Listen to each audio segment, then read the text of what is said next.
അപ്പൊ ഏതാണ് സ്പെഷ്യൽ ആയിട്ട് ഒരു കാര്യം ഉണ്ടാക്കാൻ പോകുന്നത്. കുറച്ച് കൊച്ചുള്ളി വേണം ഗായ്സ്. എന്നിട്ട് എനിക്ക് ബാക്കി എന്താണെന്ന് അറിഞ്ഞൂടാ. പപ്പ കാണിച്ചു തരും ഗായ്സ്. ബൈ.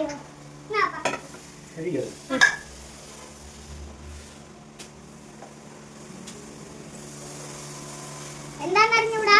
അപ്പൊ കുറച്ച് ഉപ്പുണ്ട്, മുളക് പൊടി, കൊച്ചുള്ളി നമ്മൾ നേരത്തെ കഴിക്കുക, കുറച്ച് എണ്ണ വേണം ഗായ്സ്.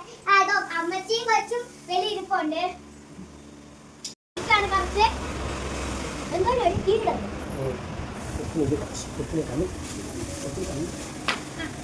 നല്ലോണം ഇരിക്കുക.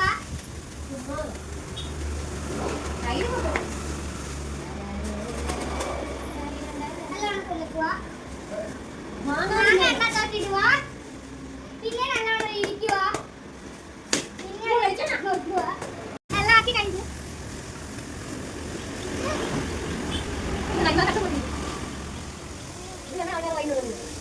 ഒരു കഷ്ണം തിന്ന് നോക്കാം. ഒരു ഉള്ളി എടുക്കുക.